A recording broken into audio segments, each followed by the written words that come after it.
What's going on, everybody? I'd like to go ahead and take a look at this Milwaukee Penlight that I've been carrying on my EDC for over a year. And I've carried this every single day. Mostly I use it for work, just general lighting purposes, but also as my daily flashlight. It's usually a companion to my other EDC light that's on my keychain, like the Nightcore tip. But mostly I use this just whenever I need a flashlight, and I think it's held up pretty well. It's a simple design, simple light, but I found it to be very durable. And it's also affordable, and it's pretty easy, pretty available to pick up, because generally you can find them in your local home improvement store. So just going to go ahead and go over some of the features of the light and show you guys some indoor and outdoor beam shots and tell you about some of my favorite things about the light, and that's pretty much it. Just for comparison, I'm just going to throw out a permanent marker. This is a fine point size comparison, so you can kind of see size difference. It's a fairly compact pen light, and here it is next to just a standard Bic pen. Size comparison as well. So it's probably not the smallest or the lightest pen light, and I don't have other pen lights to compare it to, but without batteries you're looking at 1.5 ounces. I typically will run it with lithium primary batteries, these Energizer lithium batteries, because they last a little bit longer. They're also a little bit lighter inside of the flashlight, and I think it gives off just a little bit more brightness. But it's a pretty basic pen light, so you do have a pocket clip. It's not deep carry, but it's fairly deep enough. You can wear it in a t-shirt pocket, or what I'll typically do is I wear these Carhartt sort of cargo pants, but they have a side pocket, and that's usually what I clip it to, is the side pocket. You can kind of see how it's held up over my year of use. I have dropped it multiple times. I've used it to wedge in between doors at work just to prop them open many times, and sometimes it'll fall on concrete, but it still works. Now this is a 100 lumen flashlight. It's a fairly neutral white tint, so it's pretty natural light that comes out of the front. Doesn't have a very throwy beam. It's more of a floodlight. I think they call it the True View high definition output, but basically it's just kind of like a neutral flashlight floodlight. So it's really good. It's good when you're working on your car or doing things like that, because what it actually has is a rubber top. It's kind of a somewhat of a skin, I guess you'd call it, but this whole section here is rubber. So they did that so that you could bite the light and hold it with your mouth, so you have two hands to work with, kind of like if you were using a headlamp, but it's not a headlamp. But like I said, you can bite it.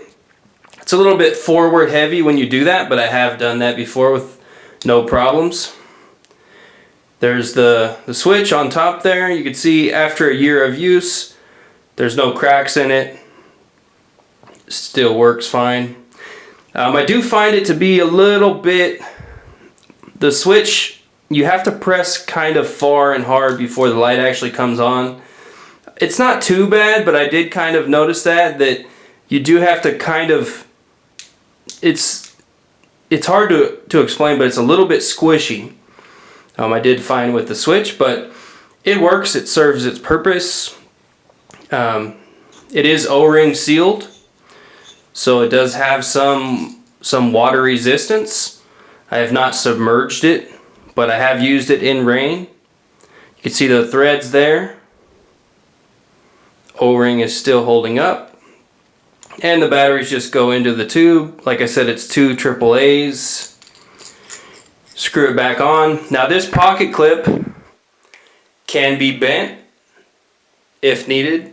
I have found it to be a little bit weak, so I've had to bend it a few times back in place so that it has the same rigidness to it when it's held on your pocket. You know, if you bend it a little bit, you would just unscrew it. If you found that to be too loose, unscrew it, bend the clip back down a little bit, and then you could screw it back on, and you'll find that the clip is a little bit more closer to the body. There is some knurling on here. It's not very aggressive, but it does give you a little bit of grip. But yeah, it's a pretty cool flashlight. I'd say it's great for, like I said, working on cars as an everyday carry pen light. Really pleasant beam coming out of it. Like I said, I will roll in some indoor and outdoor beam shots. I think it puts off a pretty good amount of light, probably throws about 20-ish yards, but it's primarily going to be an area light, floodlight. Really good for close-up work, close-up tasks, close-up purposes.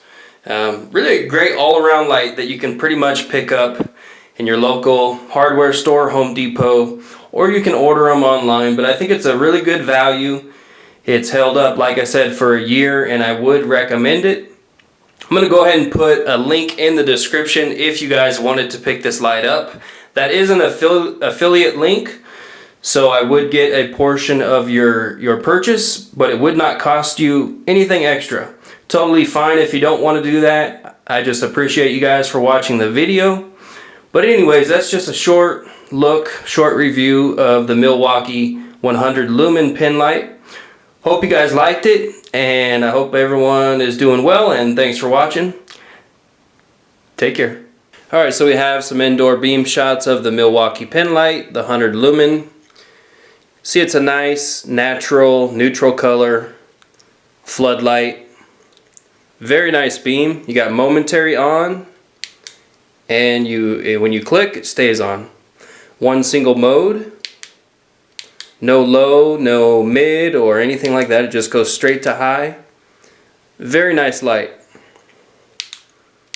I've carried it for over a year with no problems. Still works great. Milwaukee Penlight, 100 lumens. Has a nice neutral tint to it. And it's pretty bright. It's got fresh batteries in it.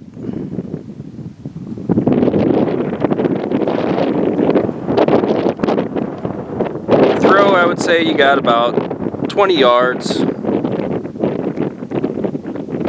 It's mainly for close-up work.